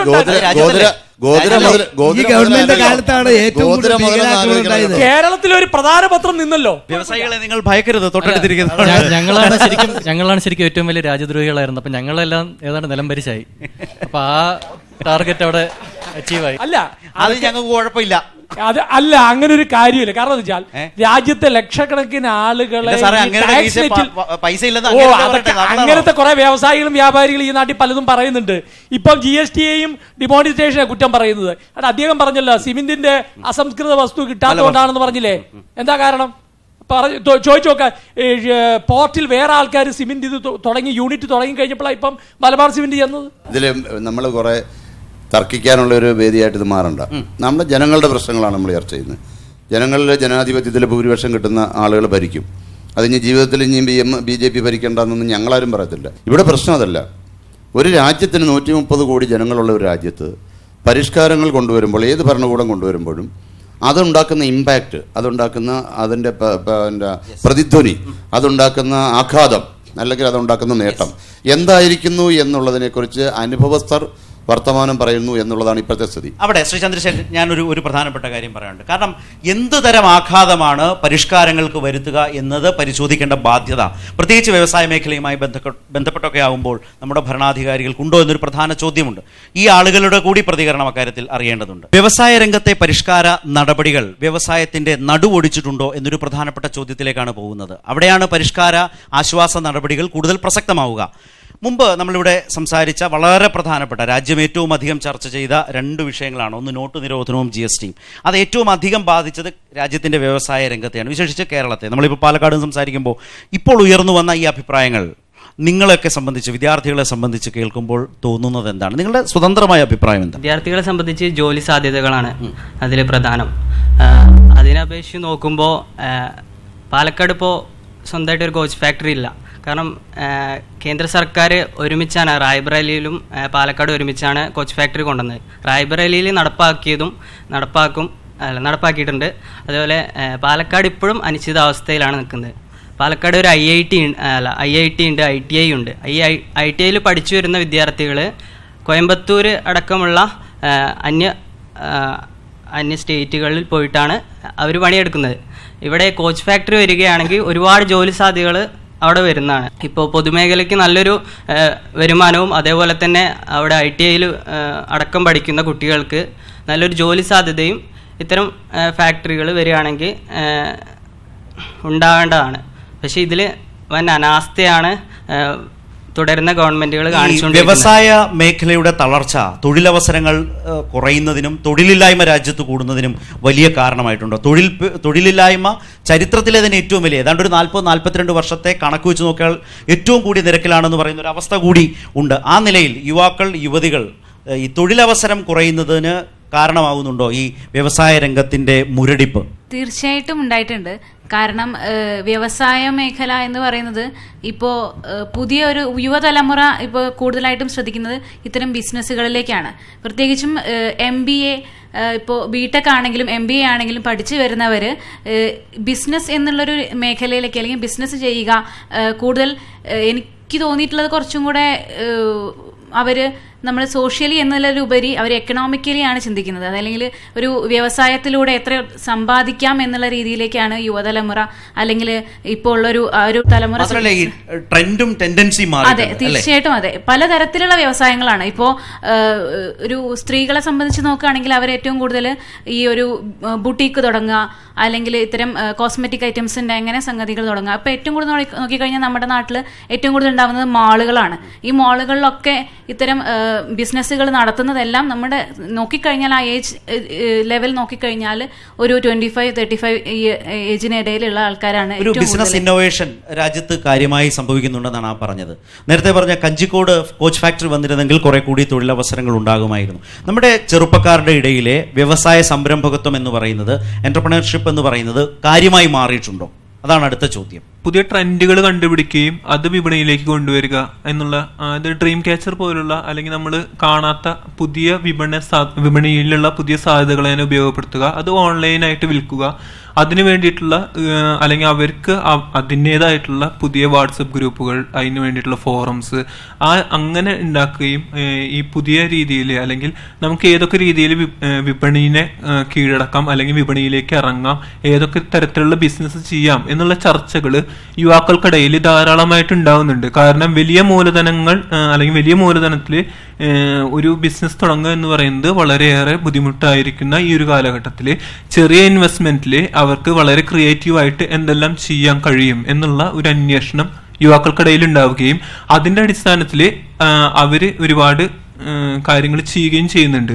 പക്ഷെ ഇവിടെ വലിയൊരു പ്രശ്നം വരുന്നതെന്ന് വെച്ചാൽ ഇത്തരത്തിലൊരു സംരംഭങ്ങളൊക്കെ വരുന്ന സമയത്ത് ഇത്തരത്തിലുള്ള ഡിമോൺസ്ട്രേഷൻ ആണെങ്കിലും GST ആണെങ്കിലും അത് അവരെ കാര്യമായിട്ട് ബാധിക്കുന്നുണ്ട്. നമ്മൾ എന്തൊക്കെ പറഞ്ഞാലും കോർപ്പറേറ്റുകൾ സേഫ് ആയിട്ടിരിക്കുകയും ചെറുകിട ബിസിനസ്സുകൾ നടത്തുന്ന അല്ലെങ്കിൽ ഇതുപോലെ പുതിയ സംരംഭങ്ങൾ തുടങ്ങുന്ന ആളുകൾക്ക് ഇത്തരത്തിലുള്ള വല്ലാത്ത ബുദ്ധിമുട്ടുകൾ അനുഭവിക്കും. നേരത്തെ നിങ്ങളൊക്കെ പറഞ്ഞ ആ ഫീല് ഈ ചെറുപ്പക്കാരുടെ ഇടയിൽ വന്നു എന്നുള്ളതാണ്. കാരണം സ്മാൾ സ്കെയിൽ ഇൻഡസ്ട്രീസിനാണ് ഇതൊക്കെ വല്ലാതെ ബാധിക്കുന്നത്. ഈ ബിസിനസിന്റെ കാര്യത്തിൽ വളരെ ഇന്നോവേറ്റീവ് ആയിട്ടുള്ള ഒരു പുതിയ തലത്തിലേക്ക് കാര്യങ്ങൾ പോയിട്ടുണ്ട്. പക്ഷേ ഇൻഡസ്ട്രി രംഗത്ത് നിൽക്കുന്ന, വ്യവസായങ്ങളിൽ നിൽക്കുന്നവരാണ് ഇന്നും ആ കൺവെൻഷണൽ രീതിയിൽ പോകേണ്ടി വരുന്നത്, ഈ വെല്ലുവിളികളെ നേരിടേണ്ടി വരുന്നത് എന്നുണ്ടോ? സത്യത്തിൽ ഇത് കേട്ടപ്പോൾ തന്നെ വളരെ സന്തോഷം തോന്നി. കാരണം കുട്ടികൾ എൻ്റർപ്രണേഴ്സായിട്ട് മാറാനായിട്ട് അവർക്ക് ഒരു താല്പര്യം ഉണ്ടാകുന്നു എന്ന് പറയുന്നത് തന്നെ വളരെ ഒരു നല്ല ഒരു കാര്യമാണ്. ഈ വ്യവസായങ്ങളെ സംബന്ധിച്ചിടത്തോളം നമ്മുടെ കേരളത്തിലുള്ള ഒരു പ്രശ്നം എന്താണെന്ന് വെച്ച് കഴിഞ്ഞാൽ, നമ്മളൊരു ടെക്നോളജി അപ്ഗ്രേഡ് ചെയ്യുമ്പോൾ അതിനകത്ത് 2 കാര്യം നടക്കണം. ഒന്ന്, ഔട്ട്പുട്ട് കൂടണം. 2, ആൾക്കാരുടെ എണ്ണം കുറയണം. അതായത് 2 ആൾ ചെയ്യുന്ന പണി 1 ആൾ ചെയ്യണം. അത് എല്ലാവരും അംഗീകരിക്കുന്ന ഒരു കാര്യമാണല്ലോ. പക്ഷെ സത്യത്തിൽ അങ്ങനെ സംഭവിക്കാൻ ഇവിടുത്തെ യൂണിയനുകളോ അങ്ങനെയുള്ള അങ്ങനല്ല. അതിന്റെ പരിഷ്കാരങ്ങൾ വരേണ്ടത് ഔട്ട്പുട്ട് കൂടണം, വോളിയം ഓഫ് പ്രൊഡക്ഷൻ കൂടണം, വോളിയം ഓഫ് ബിസിനസ് കൂടണം. അതിന് പകരം അതിന്റെ തൊഴിലാളികളുടെ സംഖ്യ പകുതിയാകണമെന്നല്ല. അല്ല, പകുതിയാക്കണമെന്നല്ല, അങ്ങനെയല്ല ഞാൻ പറയുന്നത്. ഔട്ട്പുട്ട് കൂടുമ്പം ഇപ്പൊ നിലനിൽക്കുന്ന തൊഴിലാളികളെങ്കിലും ഉള്ളവരെ കൊണ്ടാണെങ്കിലും ഇതൊരിക്കലും ഇപ്പൊ ഞാൻ എന്റെ സ്വന്തം അനുഭവം പറയാം. അതായത് 80 RPM എന്റെ കമ്പനിയിൽ ഓടിക്കൊണ്ടിരുന്ന മെഷീനെ 120 RPM മാറ്റുന്ന ഒരു പുതിയ ടെക്നോളജി വന്നപ്പോൾ ഞാനത് മാറ്റി. പക്ഷേ സഹകരിച്ചോ? ഇല്ല, സഹകരിച്ചില്ല. അവിടെയാണ് പ്രശ്നം. തൊഴിലാളി പുതിയ കാലത്തിനനുസരിച്ച്, ടെക്നോളജിയുടെ മാറ്റത്തിനനുസരിച്ച് അപ്ഗ്രേഡ് ചെയ്യാൻ അവൻ തയ്യാറാകുന്നില്ല. അതിന്റെ മെയിൻ കാരണം അവന് ചെയ്യണമെന്ന് മനസ്സിലുണ്ട്. പക്ഷേ അവന്റെ മുകളിൽ യൂണിയന്റെ ഒരു പ്രൊട്ടക്ഷൻ നിൽക്കുകയാണ്. യൂണിയൻ പറയുകയാണ് നീ അത് ചെയ്യണ്ട. കാരണം അവരുടെ കാലാകാലങ്ങളായിട്ട് നമുക്കറിയാം എന്താണ് അവരുടെ ആറ്റിറ്റ്യൂഡ് എന്നുള്ളത്. അപ്പോൾ ഇതൊരു കാരണവശാലും ഇവനെ ഒരു മുന്നോട്ട് വരാനായിട്ടുള്ള ഒരു രീതിയിലുള്ള സപ്പോർട്ട് അവർ ചെയ്യത്തില്ല. ഇത് മാറാതെ ശ്രീ ചന്ദ്രശേഖരൻ, ശ്രീ KK ദിവാകരൻ, കേരളത്തിന്റെ വ്യവസായ അന്തരീക്ഷത്തിന് ഒരു മാറ്റവും വരാൻ പോകുന്നില്ല. ട്രേഡ് യൂണിയനുകൾ കാലോചിതമായ മാറ്റം നിലപാടുകളിൽ വരുത്തേണ്ടതുണ്ട്. കഴിഞ്ഞ ദിവസം വ്യവസായ മന്ത്രി തന്നെ ആ കാര്യം സൂചിപ്പിക്കുകയും ചെയ്തു. അല്ല, ഇതൊരു അദ്ദേഹത്തിന്റെ സ്ഥാപനത്തിൽ എന്ത് സംഭവിച്ചു എന്ന് എനിക്ക് അറിഞ്ഞുകൂടാ. ബാക്കി പൊതുവേ ഞങ്ങൾ എടുക്കുന്ന ഒരു സമീപനം, ഞാൻ കേന്ദ്ര ഗവൺമെന്റിന്റെ പ്രൊഡക്ടിവിറ്റി കൗൺസിലിന്റെ വൈസ് ചെയർമാൻ ആയിരുന്ന ആളാണ്. പല പ്രാവശ്യം ഞങ്ങളുടെയൊക്കെ സമീപനം പ്രൊഡക്ടിവിറ്റി കൂടണമെന്ന് തന്നെയാണ്. പ്രൊഡക്ടിവിറ്റി മെഷർ ചെയ്യുന്ന ഒരു പരിഷ്കാരം തന്നെ ആവശ്യപ്പെടുന്നവരാണ് ഞങ്ങളൊക്കെ. അതിൻ്റെ നിലപാട് അതാണ്. പക്ഷേ ഇവിടെ അദ്ദേഹത്തിന്റെ കമ്പനിയിൽ എന്താ സംഭവിച്ചത് എനിക്ക് അറിഞ്ഞുകൂടാ. പക്ഷേ താങ്കൾ പറഞ്ഞ ഈ ഫീല് നിങ്ങളുടെ യൂണിയനുകളിൽ താഴെത്തട്ടിലേക്ക് ചെന്നിട്ടില്ല. തീർച്ചയായിട്ടും നേതാക്കന്മാർ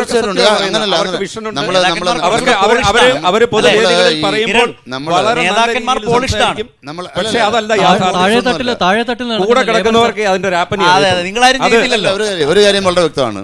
നമ്മളിങ്ങനെ ഈ ഒരു ചർച്ച കൊണ്ട് ഉദ്ദേശിക്കുന്നത്, നമ്മുടെ എവിടെയൊക്കെ ഹിൻഡ്രൻസുകളുണ്ടോ, എവിടെയൊക്കെ തടസ്സങ്ങളുണ്ടോ, എവിടെയൊക്കെ പോരായ്മകളുണ്ടോ, അത് ഗവൺമെന്റ് തലത്തിലാണെങ്കിലോ പോളിസി പരമായിട്ടാണെങ്കിലോ ട്രേഡ് യൂണിയനുകളുടെ ഭാഗത്താണെങ്കിലോ മാനേജ്മെന്റുകളുടെ ഭാഗത്തിലാണ്.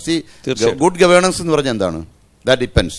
മാനേജ്മെന്റ് സമീപനം, മാനേജ്മെന്റ് എന്ന് പറയുന്നവരുടെ ജോലി മാനേജ്മെന്റ് എന്ന് എന്തുകൊണ്ടാണ് പേര് കൊടുക്കുന്നത്? മാനേജ് ചെയ്യാൻ വേണ്ടിയുള്ളതാണ് മാനേജ്മെൻറ്റ്.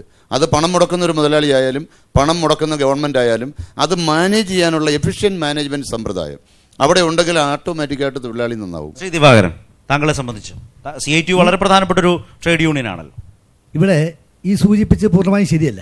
ചില സ്ഥലത്ത് ഉണ്ടോയെന്ന് എനിക്കറിയില്ല. പക്ഷെ പൊതുവെ ഞങ്ങൾ എടുക്കുന്ന കഞ്ചിക്കോട്ടക്കാരിയാണ്. അതെ, വ്യവസായം സംരക്ഷിക്കണം. പൊതുമേഖലാ വ്യവസായമായ KSRTC ഞങ്ങൾ അന്നെടുത്ത സമീപനം എന്താ? Save KSRTC. അതിനിടയിൽ തൊഴിലാളികൾക്കിടയിലുള്ള പല കുഴപ്പങ്ങളുണ്ട്. ആ കുഴപ്പങ്ങൾ ജനങ്ങളുടെ മുമ്പിൽ വെച്ച് തന്നെ അവരെ ബോധ്യപ്പെടുത്തി. അത്തരത്തിൽ വലിയൊരു മാറ്റങ്ങൾ വരുത്താൻ ഞങ്ങൾ ശ്രമിക്കുന്നു. ഞാൻ ഇവിടെ പറഞ്ഞതിന്റെ പ്രധാനപ്പെട്ട അത്രയങ്ങ് കണ്ണടച്ച് KSRTC യൂണിയനുകളെ കുറിച്ച് അല്ലല്ല, ഉണ്ടായിട്ടല്ലോ. യൂണിയൻ രാജാണ് അവിടെ നടക്കുന്നതെന്ന് പറഞ്ഞത് അവിടെ നിന്ന് പടിയിറങ്ങേണ്ടി വന്ന MD ആണ്. ഈ സ്ഥാപനത്തെ കേരളത്തിന് ക്ലാസിക് എക്സാമ്പിൾ. 6 മാസത്തിനകത്ത് ഒരു സ്ഥാപനത്തെ എങ്ങനെ തകർക്കാം എന്നുള്ളത് പൊളിച്ച് കാണിച്ച ആളാണ്. താങ്കളുടെ സർക്കാരിന് നിലപാടുണ്ടോ? അതെ, അതുകൊണ്ടാണോ അയാളെ മാറ്റിയത്? അത് സർക്കാർ മന്ത്രി പറഞ്ഞിട്ടില്ലല്ലോ. ഞാൻ നേരത്തെ പറഞ്ഞതാണ് ഒറ്റ മറുപടിയേ ഉള്ളൂ. എല്ലാ കാര്യത്തിലും സർക്കാർ പരീക്ഷണശാല ഇൻഡസ്ട്രി റോബോട്ടൈസേഷന്റെ ഭാഗമായി ആർട്ടിഫിഷ്യൽ ഇന്റലിജൻസ് വരുന്നതിന്റെ ഭാഗമായി നിരവധി ആൾക്കാർക്ക് തൊഴിൽ നഷ്ടപ്പെടുന്നു. ഈ തൊഴിൽ നഷ്ടപ്പെടുന്നവരെ ആരാ രക്ഷിക്കുക? ഒരു ഉത്തരവാദിത്തമാണല്ലോ. ഇതേ ചോദ്യം ഞാൻ ഇപ്പോൾ ചോദിച്ച ഈ ചോദ്യം അമേരിക്കയിലത്തെ ഒരു ട്രേഡ് യൂണിയൻ നേതാവ് റീഗനോട് ചോദിച്ചു. പ്രസിഡന്റ് റീഗൻ പറഞ്ഞു, ഗവൺമെൻറ് എന്ന് പറയുന്ന ഒരു പ്രശ്നമാണ്, അതുകൊണ്ട് ഗവൺമെൻറ് ഇല്ലാതാവുകയാണ് ഏറ്റവും വലിയ നന്മ എന്ന് പ്രസിഡന്റ് റീഗൻ പറഞ്ഞ ഒരു മറുപടി. ആ മറുപടിയാണ് മോദി പറയുന്നത്. ആ മറുപടിയാണ് എല്ലാവരും പറയുന്നത്. കേരളത്തിലെ യൂണിയനുകൾ ചെയ്യുന്നത് എന്താണെന്ന് വെച്ച് കഴിഞ്ഞാൽ ഈ റോബോട്ട്സ് വന്നു കഴിയുമ്പം അതിനെ പ്രോഗ്രാം ചെയ്യുന്നത് എങ്ങനെയാണെന്ന് പഠിപ്പിക്കാൻ തയ്യാറാവുന്നില്ല. ഇനി അഥവാ പഠിക്കാൻ അവൻ തയ്യാറാണെന്നുണ്ടെങ്കിലും അവനെ ഈ യൂണിയന്റെ പ്രൊട്ടക്ഷനിസം പുറകോട്ട് വലിക്കും. 2 ഇരട്ടിയാക്കണോ, 3 ഇരട്ടിയാക്കണോ, 10 ഇരട്ടിയാക്കണോ? ആ ഉൽപ്പന്നങ്ങൾ ഏത് മാർക്കറ്റിൽ അങ്ങനെ ചെലവഴിക്കുക? അത് തൊഴിലാളിയുടെ പ്രശ്നമല്ല, അത് മുതലാളി അല്ലെങ്കിൽ മാനേജ്മെന്റ് നോക്കും. അവിടെയാണ് എഫക്റ്റീവ് മാനേജ്മെന്റ് ഫെയിലിയർ. നമ്മളിപ്പോൾ ഇതിങ്ങനെ പെരിഫറി ടച്ചാണ് നടത്തുന്നത്. ഇതിൻ്റെ അടിസ്ഥാന വിഷയങ്ങൾ വേറെയുണ്ട്. ഗ്ലോബലൈസേഷൻ നടപ്പാക്കുന്ന 1991 മുതലുള്ള കാലഘട്ടത്തിൽ ഗ്ലോബലൈസേഷൻ വരുമ്പോൾ അന്നുണ്ടായിരുന്ന ഒരു സമ്പ്രദായം ക്യാപിറ്റൽ എന്ന് പറഞ്ഞാൽ മൂലധനം മുടക്കുന്നത് പൊതുമേഖലയായാലും സ്വകാര്യ മേഖലയായാലും. കാരണം ഇന്ത്യ രാജ്യം പണ്ഡിറ്റ് ജവഹർലാൽ നെഹ്റുവിനെ തമസ്കരിക്കാൻ നോക്കുന്ന ഒരു കാലമായിട്ട് കൂടി വീണ്ടും ഞാൻ ആവർത്തിക്കുന്നു, ലോകം അംഗീകരിക്കുന്ന ഒരു ക്രമം മിക്സഡ് എക്കണോമിയാണ്. അപ്പോൾ ഒരു ക്യാപിറ്റൽ ഇൻവെസ്റ്റ്മെൻറ്റ് വരുമ്പോൾ അതിനെ ഗവേൺ ചെയ്യാനായിട്ട് ഗവൺമെൻറ് അതിനാവശ്യമായിട്ടുള്ള നയ പരിപാടികൾ നടപ്പാക്കുക, അതിന് സംരക്ഷണം കൊടുക്കുക. അതിൻ്റെ മറ്റൊരു ഘടകം കൂടി ഉണ്ടായിരുന്നു അന്ന്, അത് ലേബറാണ്. അപ്പം പണം മുടക്കുന്നത്, അത് ഭരിക്കുന്നത്, ജോലിയെടുക്കുന്നവർ, ഇത് 3 ഒരു ഇമ്പോർട്ടൻറ്റ് ഫാക്ടേഴ്സാണ്. അത് 3 പില്ലർ സമ്പ്രദായമാണ്. 3 തൂണാണ്. ഈ തൂണിൻ്റെ 3 തൂണില്ല. ഇപ്പോൾ 2 തൂണേ ഉള്ളൂ. അവിടെയാണ് ഇത് കിടന്ന് ആടി ഒലയുന്നത്. ലേബർ എന്ന് പറയുന്നത് വാനിഷ് ചെയ്തു പോവുകയാണ്. അദ്ദേഹം ഒരു ഇൻവെസ്റ്റ്മെൻറ്റ് നടത്തിയാൽ പുതിയൊരു മെഷീൻ കൊണ്ടുവന്നാൽ ആ മെഷീൻ കൊണ്ട് ആ സ്ഥാപനം ലാഭകരമാക്കണം. ഇതല്ല നമ്മൾ ആഗ്രഹിക്കുന്നത്. അതല്ല നമ്മൾ ആഗ്രഹിക്കുന്നത്, കൂടുതൽ ഈ കാലഘട്ടത്തിനനുസരിച്ചുള്ള ബെറ്റർ ക്വാളിറ്റി ഉൽപ്പാദനം ഉണ്ടാക്കുകയും ബെറ്റർ ക്വാണ്ടിറ്റി ഉണ്ടാക്കുകയും അത് സസ്റ്റൈനബിളായ കമ്പനി മുന്നോട്ട് പോവുകയും ചെയ്യണം. അതിന് തൊഴിലാളി കൂടെ വേണം. തൊഴിലാളിയെ കൂടി ക്യാരി ചെയ്യുന്ന പരിഷ്കാരങ്ങൾ മാത്രമേ പറ്റൂ. അതാണ് പ്രശ്നം. ചുരുക്കത്തിലുണ്ടെങ്കിൽ ഒരു തൊഴിലുടമ ഒരു കാരണവശാലും അവൻ്റെ കൂടെ ജോലി ചെയ്യുന്ന ഒരു തൊഴിലാളിയെ പറഞ്ഞു വിട്ടുകൊണ്ടുള്ള ഒരു രീതിയിലോട്ട് 1000 ഉദാഹരണം ഞാൻ പറയാം. 1000 ഉദാഹരണം ഒരിക്കലും സംഭവിക്കില്ല. ചെറുകിട മേഖലയിൽ ഉണ്ടാവില്ലായിരിക്കാം, പക്ഷെ വൻകിട മേഖലയിൽ അവർ ചെയ്യുന്നത് ചെറുകിട മേഖലയിൽ 1000 ഉദാഹരണം ഞാൻ പറയാം. വൻകിട മേഖലയിൽ അങ്ങനെ ചെയ്താൽ വേണം ഈ നേതാക്കളുടെ നേതൃത്വത്തിലുള്ള ട്രേഡ് യൂണിയനുകൾ സംരക്ഷിക്കാൻ.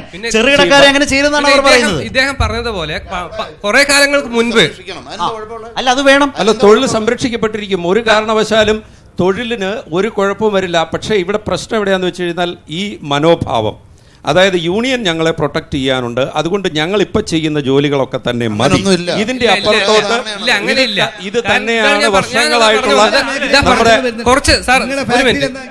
കുറച്ച് കാലം മുൻപ് ഈ ചിന്താഗതിയോടെ ഉണ്ടായിരുന്നു. പക്ഷെ ഈ കാലഘട്ടങ്ങളിൽ അങ്ങനെ തൊഴിലാളികളോട് യൂണിയൻ പറയുന്ന വർക്ക് ചെയ്തിരിക്കണം. വർക്ക് ചെയ്യാതെ ഒരിക്കലും ആറ്റിറ്റ്യൂഡുള്ള ഒരു യൂണിയനുള്ള ഒരു കമ്പനി പൂട്ടിപ്പോവില്ല. അങ്ങനെ ആറ്റിറ്റ്യൂഡുള്ള അതുപോലുള്ള ഒരു കമ്പനി പൂട്ടിപ്പോവില്ല. കിരൺ അത് പറയുമ്പോൾ നിങ്ങൾ ഈ വിഷയത്തെ, ഈ തൊഴിലാളി പ്രശ്നത്തെ കിരൺ നിങ്ങൾ അതിനെ പർവ്വതീകരിക്കുകയാണോ? ഒന്ന്, ഈ കാലയളവിൽ കഞ്ചിക്കോട്ടെ സ്റ്റീൽ ഫാക്ടറി അടക്കം അടച്ചുപൂട്ടിയത് ഏതെങ്കിലും തൊഴിലാളികളുടെ സമരം കൊണ്ടാണോ?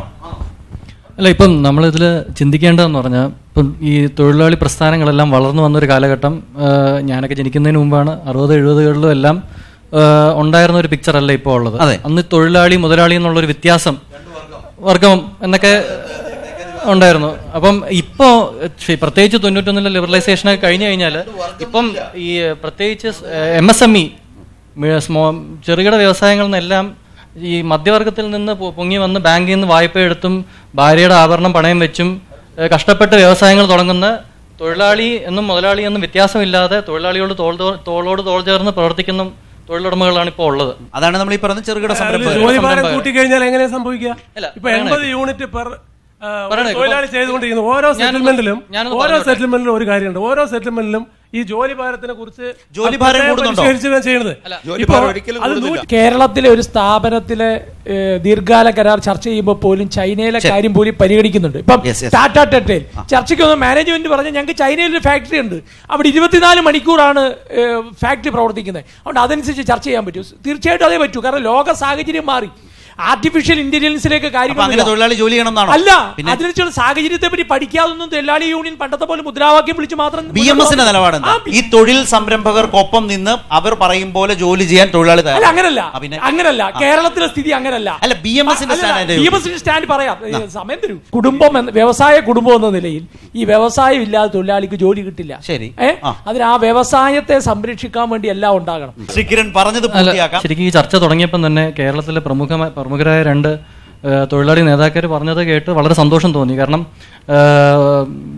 അത് INTUCയുടെ ചന്ദ്രശേഖരൻ സാർ പറഞ്ഞത് തൊഴിലുടമകൾ അഭിമുഖീകരിക്കുന്ന പ്രശ്നങ്ങളെക്കുറിച്ചുള്ള ആശങ്കയാണ് അദ്ദേഹം പങ്കുവച്ചത്. അതുപോലെ തന്നെ തൊഴിലുടമകളില്ലെങ്കിൽ അല്ലെങ്കിൽ വ്യവസായങ്ങളില്ലെങ്കിൽ തൊഴിലാളികൾക്കും വളർച്ചയില്ല എന്ന് പറഞ്ഞു. അതുപോലെ തന്നെ CITUവിൻ്റെ ദിവാരൻ ചേട്ടൻ പറഞ്ഞതും അതിനോട് അനുബന്ധപ്പെട്ട കാര്യമാണ്. അപ്പം ഇവർക്കെല്ലാം ശരിക്കും ഈ ഒരു കാഴ്ചപ്പാട് വരുന്നതിന്റെ മുഖ്യ പങ്കെന്ന് പറഞ്ഞാൽ ഇവരെല്ലാം ഇന്റർനാഷണൽ ലെവലിൽ ILO പോലുള്ള സംഘടനകളൊക്കെ ചേർന്ന് പ്രവർത്തിക്കുന്നുണ്ട്. ഒരു അന്താരാഷ്ട്ര ഒരു ഗ്ലോബൽ ലെവലിലുള്ള കാഴ്ചപ്പാടുകളൊക്കെ ഇവർക്ക് പറഞ്ഞുവരുന്നത് എനിക്ക് മനസ്സിലാവുന്നുണ്ട്. അപ്പോൾ താഴോട്ട് എത്തുമ്പോൾ ഈ ഒരു കാഴ്ചപ്പാടല്ല ഞങ്ങള്. കാരണം കഞ്ചിക്കോട് നേതാക്കന്മാരങ്ങ് ILOയിലും ജനീവയിലുമാണ്, പക്ഷെ താഴെ താഴെ എത്തുമ്പോഴത്തേക്കും ഇപ്പൊ നമ്മൾ ഇവിടെ തന്നെ അല്ല ഞാനൊന്ന് പറഞ്ഞോട്ടെ. ഒരിക്കലും ശരിയല്ല. ഞങ്ങൾ അവിടെ ചർച്ച ചെയ്യുന്നത് ഏറ്റവും സമ്പന്നമായ രാജ്യങ്ങളിലെ തൊഴിലാളി പ്രശ്നങ്ങളും ഏറ്റവും ദരിദ്രമായ അന്റാർട്ടിക്ക പോലുള്ള അല്ലെങ്കിൽ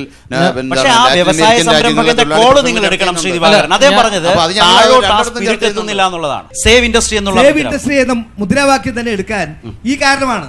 ഇൻഡസ്ട്രി ഉണ്ടാവണം. ഇൻഡസ്ട്രി ഉണ്ടായെങ്കിൽ ഡെവലപ്മെന്റ് ഉണ്ടാവില്ല.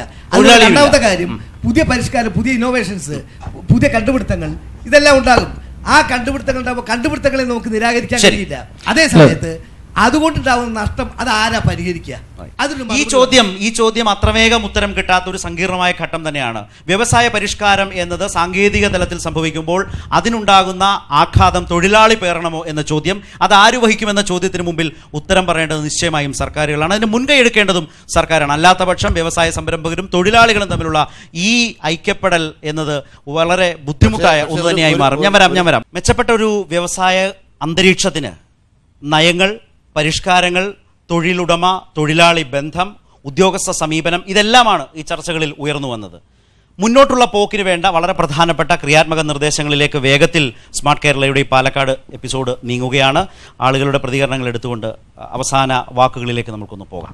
കേന്ദ്ര ഗവൺമെന്റിന്റെ ഈ തൊഴിലാളി ദ്രോഹ നടപടി സമീപനങ്ങളോട് ബന്ധപ്പെട്ട് വരുന്ന ഒരു കാര്യമായിട്ടാണ് ഞങ്ങൾക്ക് അതിനെ കാണാൻ കഴിയുന്നത്. പക്ഷേ കേരളത്തിനകത്ത് ഒരു മെച്ചപ്പെട്ട വ്യാവസായിക അന്തരീക്ഷം ഉണ്ടാവേണ്ടതില്ലേ? അത് സൃഷ്ടിക്കാൻ കേരളത്തിന് കഴിയുന്നുണ്ടോ? കേരളത്തിന് ഒരുപാട് മേന്മകളും പ്രത്യേകതകളും ഉള്ളതാണ്. അതിനനുസരിച്ച് സംഭവിക്കുന്നുണ്ടോ? തൊഴിലാളികളുടെ ഭാഗത്ത് നിന്ന് തീർച്ചയായിട്ടും സഹകരണം ഉണ്ടെന്ന് തന്നെയാണ് നമുക്ക് മനസ്സിലാക്കാൻ കഴിയുന്നത്. മാനേജ്മെന്റിന്റെ ഭാഗത്ത് നിന്ന് ഇപ്പൊ സാർ പറഞ്ഞ പോലെ പ്രൊഡക്ടിവിറ്റി കൂട്ടാൻ വേണ്ടിയിട്ട് മിഷൻ കൊണ്ടുവന്നാൽ എങ്കിലും കേരളത്തിൽ പൊതുവെ ഒരു തൊഴിലുടമ തൊഴിലാളി ബന്ധം എന്നത് കുറച്ചുകൂടി പോസിറ്റീവായി കാണുന്നുണ്ടോ? പോസിറ്റീവായിട്ട് തന്നെയാണ് പോകുന്നത്. അല്ലെങ്കിൽ ഇത്രയും വളർച്ച ഉണ്ടാവില്ലല്ലോ. തീർച്ചയായിട്ടും പോസിറ്റീവായിട്ട് തന്നെയാണ് പോയിക്കൊണ്ടിരിക്കുന്നത്. പിന്നെ ഈ പ്രൊഡക്ടിവിറ്റി വർദ്ധിപ്പിക്കാൻ വേണ്ടിയിട്ട് മിഷൻ കൊണ്ടുവരുന്ന അനുസരിച്ച് തന്നെ തൊഴിലാളികളെ കുറയ്ക്കുക എന്നുള്ളത് വളരെ മോശമായ ഒരു കാര്യമാണല്ലോ. ഏതായാലും മെച്ചപ്പെട്ട ഒരു വ്യാവസായിക അന്തരീക്ഷം ഉണ്ടാവണം, അതിൽ ആർക്കും തർക്കമില്ല. അതിൽ സംരംഭകരുടെ ഭാഗത്തു നിന്ന് അക്കമിട്ട് പറയാവുന്ന ചുരുക്കം നിർദ്ദേശങ്ങൾ എന്താണ്? ഗവൺമെന്റ് തീർച്ചയായിട്ടും നിലവിലുള്ള വ്യവസായങ്ങളെ പറ്റി സ്റ്റഡി ചെയ്യണം. നിലവിൽ നടത്തിക്കൊണ്ട് പോകുന്ന വ്യവസായികൾ അഭിമുഖീകരിക്കുന്ന പ്രശ്നങ്ങൾ എന്താണെന്നുള്ളത് കൃത്യമായിട്ട് സ്റ്റഡി ചെയ്യണം. അതുപോലെ തന്നെ ഇൻഡസ്ട്രിയൽ പാർക്കുകളുടെ നവീകരണം അനിവാര്യമാണോ? തീർച്ചയായിട്ടും ഇൻഡസ്ട്രിയൽ പാർക്കുകളിൽ ഈ പറഞ്ഞതുപോലെയുള്ള ചില അഡ്വാൻറ്റേജസ് ഒക്കെ ഉണ്ടെങ്കിലും അത് മാത്രം പോരാ. ഇൻഡസ്ട്രിയൽ പാർക്കുകൾ മാത്രമല്ലല്ലോ കേരളത്തിലെ ഇൻഡസ്ട്രി എന്ന് പറയുന്നത്. അപ്പം നിലവിലുള്ള വ്യവസായങ്ങളുടെ പ്രശ്നങ്ങൾ എന്താണെന്നുള്ളത് പഠിക്കണം. പഠിച്ചിട്ട് ഇപ്പോൾ ഏറ്റവും അപകടകരമായിട്ടുള്ള ഒരു സംഭവം വരാൻ പോകുന്നത് എന്താണെന്ന് വെച്ച് കഴിഞ്ഞാൽ, ഇപ്പോൾ ചെറുപ്പക്കാർ പറഞ്ഞു അവർക്ക് സ്വന്തമായിട്ട് എന്തെങ്കിലും വ്യവസായം തുടങ്ങണം അല്ലെങ്കിൽ സ്വന്തം എന്തെങ്കിലും തുടങ്ങണമെന്ന്. പക്ഷേ അതിൻ്റെയൊക്കെയുള്ള ഇപ്പോൾ government is of doing business start ചെയ്തു. ഈസ് ഓഫ് ഡൂയിങ് ബിസിനസ് അല്ല സത്യത്തിൽ, അത് ഈസ് ഓഫ് സ്റ്റാർട്ടിങ് ബിസിനസ്. നമുക്കതല്ല വേണ്ടത്. ഒരു വ്യവസായത്തെ അല്ലെങ്കിൽ ഒരു സംരംഭത്തെ മുന്നോട്ട് കൊണ്ടുപോകാൻ എന്തൊക്കെയാണ് വേണ്ടത് എന്നുള്ളതിനെ പറ്റിയുള്ള കാര്യങ്ങളാണ് നമ്മൾ മനസ്സിലാക്കേണ്ടത്. അത് വരുന്നില്ല. അതുപോലെ തന്നെ നമ്മളുടെ ജനങ്ങളുടെ ആറ്റിറ്റ്യൂഡും നന്നായിട്ട് മാറണം. വളരെ നല്ല ക്വാളിറ്റിയുള്ള സാധനങ്ങൾ കേരളത്തിൽ ഉണ്ടാക്കുമ്പം പോലും കേരളത്തിൽ ഉൽപ്പാദിപ്പിക്കുന്ന സാധനങ്ങൾ വാങ്ങാൻ നമുക്കൊരു വിമുഖതയുണ്ട്. ഒരിക്കലും അതിനെ സപ്പോർട്ട് ചെയ്യാൻ നമ്മുടെ ആൾക്കാർ തയ്യാറാവുന്നില്ല. അപ്പോൾ അതൊക്കെ തന്നെ ഒരു വലിയ പ്രോബ്ലമാണ്. എന്താണ് ബെറ്റർ ഫ്യൂച്ചർ എന്ന നിലയിൽ വേണ്ടത്? ഡിമോണിറ്റൈസേഷൻ ഒരു പോളിസി ലെവലിൽ നാഷണൽ ലെവലിൽ ഉണ്ടായ ഒരു ചിലപ്പോൾ ഒരു ഫെയിലറാണ്. ഒരിക്കലും അതൊരു എനിക്ക് തോന്നുന്നു സദുദ്ദേശത്തോടെ ചെയ്തൊരു പ്രവൃത്തി ഇൻറ്റൻഡഡ് ഇത് എഫക്റ്റ് കിട്ടിയിട്ടില്ല. പക്ഷേ മത്സരിച്ച് ഇതിനെ കുറ്റം പറയുമ്പോഴും ഇതുകൊണ്ടുണ്ടായ തളർച്ചയ്ക്ക് പരിഹാരമാക്കാനായിട്ടുള്ളൊരു റീഹാബിലിറ്റേഷൻ പാക്കേജ് സംസ്ഥാന സർക്കാരിന് ഇതുവരെ നടപ്പാക്കാൻ പറ്റിയിട്ടില്ല. അത് ശരിക്കും പറഞ്ഞാൽ അത്യാവശ്യമാണ്. കാരണം ഞങ്ങളുടെ തന്നെ ഒരു കണക്കെടുപ്പിൽ കഞ്ചിക്കോട് മേഖലയിൽ ഏതാണ്ട് 30% വ്യവസായശാലകൾ കഴിഞ്ഞ 4 വർഷത്തിനിടെ കൂട്ടിയിട്ടുണ്ട്. ഇനിയൊരു 30% വ്യവസായശാലകൾ തളർച്ചയുടെ വക്കിലാണ്, NPA ആവാവുന്നതിൻ്റെ വക്കിലാണ്. ഇതൊരു വലിയൊരു സോഷ്യൽ ഇഷ്യൂ ആയി മാറും. അപ്പം ഇത് തിരിച്ചറിഞ്ഞുകൊണ്ട് ഇത് കഴിഞ്ഞൊരു 5 വർഷം കൊണ്ട് പൂട്ടിപ്പോയ യൂണിറ്റുകളെയും തളർച്ച അനുഭവിക്കുന്ന യൂണിറ്റുകളുടെ ഒരു പഠനം നടത്തുകയും അവരെ ഒരു കൈത്താങ് കൊടുക്കാൻ റീഹാബിലിറ്റേഷൻ പാക്കേജ് ഉണ്ടാക്കുന്നത് അത്യാവശ്യമാണ്. മാത്രമല്ല കഞ്ചിക്കോട് പോലുള്ളൊരു വ്യവസായ മേഖല ഏതാണ്ട് 8-10 കിലോമീറ്റർ നീളത്തിൽ ഒരുമിച്ച് കിടക്കുന്ന ഒരു വ്യവസായ ഏരിയയാണ്. അതിന് ശരിക്കും പറഞ്ഞാൽ അവിടെ ശരിക്കും പറഞ്ഞാൽ അത് താമസയോഗ്യമായ ഒരു സ്ഥലമാണെന്ന് പറയാൻ പറ്റില്ല. കാരണം ഇത്രയധികം വ്യവസായശാലകൾ ഒരുമിച്ച് കിടക്കുന്നതാണ്. 25-30 വർഷമായിട്ട് പ്രവർത്തിക്കുന്ന ഒരു യൂണിറ്റിൻ്റെ അടുത്ത് പെട്ടെന്നൊരു വീട് കൊണ്ട് വെച്ചിട്ട് അതിന് പഞ്ചായത്ത് പെർമിഷൻ കൊടുക്കുകയും ആ വീട്ടിൽ ഒരു വർഷം താമസിച്ചതിന് ശേഷം അവിടെ സൗണ്ട് പൊല്യൂഷൻ വരുന്നു എന്നൊക്കെ പറഞ്ഞ് പരാതി കൊടുത്ത്, കാരണം അവിടെ സ്റ്റോപ്പ് മെമ്മോ കൊടുക്കേണ്ടിയൊക്കെ വരുന്ന ഇൻസിഡൻസ് നമ്മൾ കേൾക്കുന്നുണ്ട്. അപ്പോൾ ഇതിനൊരു ഇൻഡസ്ട്രിയൽ സോണായിട്ട് തന്നെ പ്രഖ്യാപിക്കുകയും ഇവിടെ ബാക്കിയുള്ള ആക്ടിവിറ്റീസിന് കുറച്ച് റെസ്ട്രിക്ഷൻ കൊടുക്കുന്നത് നല്ലതായിരിക്കും. അപ്പോൾ ഇൻഡസ്ട്രിയൽ പാർക്കുകളുടെ കാര്യം പറയുമ്പോൾ ഇപ്പം എല്ലാ വർഷവും നമ്മൾ കാണുന്നതാണ് പുതിയ ഇപ്പോൾ ഈ 2016 14 ആഗ്രോ പാർക്കുകൾ വരാൻ പോകുന്നുണ്ട്. അത് കഴിഞ്ഞ് 17 5 സ്പെഷ്യൽ എക്കണോമിക് സോണുകൾ വരാം. ഇതൊക്കെ കേൾക്കുന്നതല്ലാതെ പലതും നടപ്പിലാവുന്നില്ല. എല്ലാ വർഷവും കിൻഫ്ര പോലുള്ള ഏജൻസികൾക്ക് ഫണ്ട് കൊടുക്കുന്നുണ്ട് ഇൻഡസ്ട്രിയൽ പാർക്കുകൾ ഡെവലപ്പ് ചെയ്യാൻ. പക്ഷേ പലപ്പോഴും ഇവരെല്ലാം വ്യവസായികളെ ചൂഷണം ചെയ്യുന്ന രീതിയിലാണ് പോകുന്നത്. ഇപ്പോൾ കഞ്ചിക്കോട് പ്രത്യേകിച്ച് എടുത്ത് നോക്കിക്കഴിഞ്ഞാൽ കഞ്ചിക്കോട് ഒരു ടെക്സ്റ്റൈൽ പാർക്കുണ്ട്. ഇവിടെ 8 വർഷം മുമ്പ് ഈ പാർക്ക് സ്ഥാപിക്കുമ്പം പറഞ്ഞ് ഒരൊറ്റ അടിസ്ഥാന സൗകര്യം പോലും നൽകിയിട്ടില്ല. അന്ന് നൽകിയ 8000 രൂപയ്ക്കാണ് സെന്റിന് കൊടുത്തു തുടങ്ങിയത്. ഇപ്പം റിവിഷൻ വന്ന് ഞാൻ കേട്ടത് 80,000 രൂപയായി സെന്റിന്. അതായത് 8 വർഷം കൊണ്ട് 10 ഇരട്ടിയോളം ഇത് വർദ്ധിപ്പിച്ചു. അപ്പോൾ ഇതിനൊരു അടിസ്ഥാനപരമായിട്ട് ഒരു വികസനവും വന്നിട്ടില്ല. അവിടെ വരാതെ തന്നെ ചൂഷണം ചെയ്യുന്നതിന് വേണ്ടി മാത്രമായിട്ട് ഈ വില വർദ്ധിപ്പിക്കുന്നതിന് സർക്കാർ പ്രത്യേകം ശ്രദ്ധ ചെലുത്തേണ്ടതാണ്. മെച്ചപ്പെട്ട ഒരു വ്യവസായ അന്തരീക്ഷം കേരളത്തിലുണ്ട്. അല്ല, കേരളത്തിൽ മെച്ചപ്പെട്ട വ്യവസായ അന്തരീക്ഷം ഉണ്ടായില്ല എങ്കിൽ ഇപ്പം അനുജൻ പറഞ്ഞ പോലെ 45,000 കുട്ടികളാണ് എഞ്ചിനീയറിംഗ് കഴിഞ്ഞ് കേരളത്തിൽ പുറത്തിറങ്ങുന്നത്. ഒരാൾക്ക് ജോലി കൊടുക്കാൻ ഒരു സ്ഥാപനം ഇല്ലെന്ന് മാത്രമല്ല, ട്രെയിനിങ് സർട്ടിഫിക്കറ്റ് കിട്ടാൻ ഇന്ന് തമിഴ്നാട്ടിലും കർണാടകത്തിലും പോകേണ്ട ഗതികേടുണ്ട്. തൊഴിലാളി സംഘടനകളും സാമൂഹിക സംഘടനകളും രാഷ്ട്രീയ നേതാക്കന്മാരും ഒരുമിച്ച് ഇന്ന് ഇത് പരിഹരിച്ച് നല്ല അന്തരീക്ഷം ഉണ്ടായില്ലെങ്കിൽ കേരളത്തിന്റെ ഭാവി ഇരുളടഞ്ഞതാകും. അതാണ് ശ്രീ ചന്ദ്രശേഖരൻ, അതിലൊരു വലിയ മുന്നറിയിപ്പുണ്ട്. വ്യവസായങ്ങളെ സംരക്ഷിക്കാൻ രാജ്യത്തിന്റെ തന്നെ പൊതുസ്ഥിതി വ്യവസായ ഇൻഡസ്ട്രിയൽ പ്രൊഡക്ഷൻ്റെ ലെവൽ കുറയുകയാണ്. അപ്പോൾ അത് നമ്മുടെ ഇവിടെ കേരളം മാത്രമായിട്ട് ഒരു നയപരമായ പരിഹാരം ഉണ്ടാക്കാൻ കഴിയില്ല. പക്ഷെ ഇവിടെ പറഞ്ഞതുപോലെ 3 കൂട്ടരും റെസ്പോൺസിബിളായി പെരുമാറണം.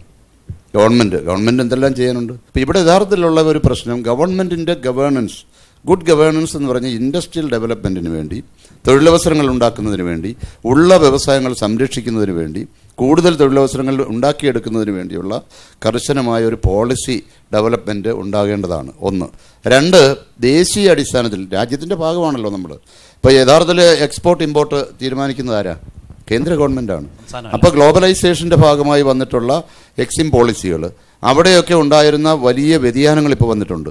അതെല്ലാം പരിഹരിക്കാൻ കഴിയണം.